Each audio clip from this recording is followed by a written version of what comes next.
The Long Road by Wolfland. With the sounds of Skarmory's angry screeching muffled by the solid roof overhead, Stephen allowed himself to finally relax. Panting from the narrow escape, both men rested with their backs against the inside of the shop door. Matang, too, seemed gassed as it lowered itself to the floor with a tired thunk. It wasn't until Stephen raised his arm to wipe some of the soot from his face that the glassblower jumped back in shock, the vase momentarily forgotten. "You're bleeding! It wasn't from the glass, was it?" No, it wasn't the broken glass. Stephen looked sheepish as he tried to reassure the shop owner, but he was already off and rushing around, looking for his first aid supplies. It was from that Skarmory. "Nasty creatures," muttered the glassblower as he ushered Stephen over to a nearby bench. "How'd you get mixed up with that thing anyway?" Rubbing at the back of his neck with the hand that the glassblower wasn't currently tending to, Stephen attempted to sound casual. "I tried to catch it." "You what?" Stephen wasn't sure if he winced from the sting of the antiseptic or the man's tone. "I haven't seen many Skarmory around here, but every time I do, they look mad about something. That's probably the last Pokemon I'd want to have pissed at me." Stephen sighed as he watched the dressing being wound around his forearm. "I've been told as much." The glassblower's brow quirked. "And you still went after one?" "I needed a Pokemon that could fly." "So you thought a Skarmory would be a good idea?" Stephen nodded as he obeyed the glassblower's motion for him to present his other bloodied arm, and the man chuckled in response. "If you're that hard-headed, then maybe a Skarmory would be a good match for you after all." "What do you mean?" Stephen managed to ask, before more stinging caused him to hiss with discomfort. "Those birds are the most disagreeable Pokemon I've ever seen. Everyone around here knows to steer clear. Heck, even the Pokemon around here are scared of them. Not a one would dare to challenge a Skarmory, so they just let it claim as much territory and food as it likes. And to think you came here looking for one!" The glassblower shook his head as he finished the bandaging job and rose to his feet with a groan. "Now, let's talk about how much trouble you caused by breaking that vase." Stephen cringed. It had been a remarkable coincidence to have collided with the glassblower in the first place, but he still ended up ruining the vase regardless. "I had half a mind to give you a stern talking to and boot you out of here, but that's not going to work for two reasons. One, that Skarmory is definitely going to be waiting to pounce when you leave. And two, I need someone to help me make a new vase." "But I don't know a thing about glassmaking," Stephen protested, albeit weakly. He had no room to complain, given the glassblower's generosity in sheltering him from the angry bird outside. With a shrug, the glassblower took off his smock and hung it up next to his work table. "Not to worry. There are other ways to help pay me back. For now, we should stay inside. I've got plenty of room, and we both got a lot of work ahead of us tomorrow." "Tomorrow?" Stephen quirked a brow. "Well, I'll tell you one thing for sure. That Skarmory isn't going anywhere today." The glassblower chuckled. "That thing is way too mad at you to give up so easily." Stephen gulped, and the glassblower gave a lopsided smile at his unease. "Don't worry. It should calm down by tomorrow, I think." Matang chattered quietly from where it was resting, and Stephen had to agree. The glassblower clearly wasn't known for his pep talks.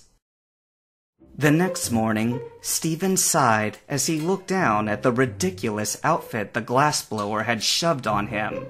It was a smock, similar in style to the glassblower's own, but where it wrapped all the way around his back, there were several pouches sewn along the belt line.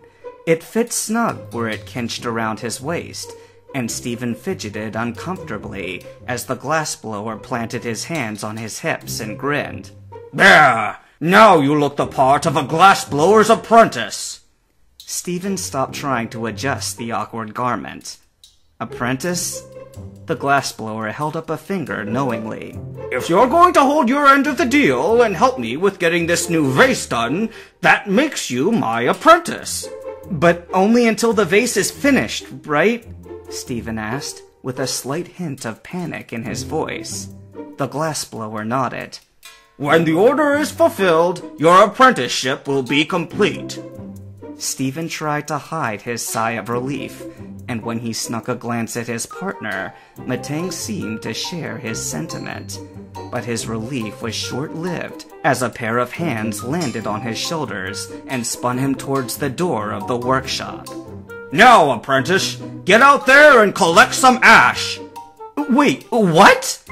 I can't make glass without ash, so you have to go and get me some. Out there? Steven paled. What if you were wrong and that Skarmory is still waiting for me? It'll attack the second I step outside!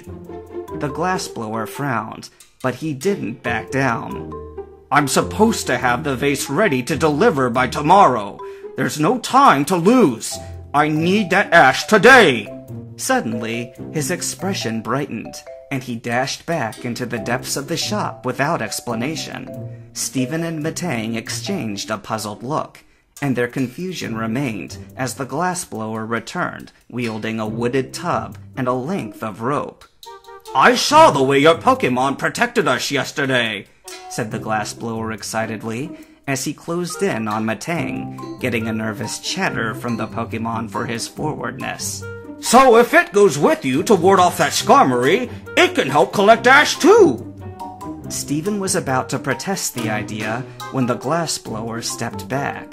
He had anchored the tub neatly to the top of Matang's head, and Steven nearly burst out laughing at the ridiculous sight. Thankfully, he held his laughter in, but it didn't keep Matang from glaring daggers in return. I guess if we can collect ash together, there's less risk of being out there too long, Steven mused, hand on his chin. But his expression softened as his partner whined a sorry-sounding note. Can you still battle like that, Matang? I'm going to need your help. The steel type waggled its forelegs in a mock attack, testing the balance of its new adornments. After a moment, it nodded, satisfied. Steven nodded in return, and his slight smile shifted into a look of determination. Then let's go. Oh, one more thing! The glassblower piped up, just as Steven was reaching for the door. If you're still crazy enough to try to catch that Skarmory, give these a shot. Now, don't come back without my ash! And without another word, the older man dropped a handful of Pokeballs into the front pocket of Steven's smock and pushed him out the door. Steven sucked in a small breath as he poked his head nervously out from the cover of the shop's porch. The skies were clearer that day, but still gray enough that Skarmory would have an easy time hiding in plain sight.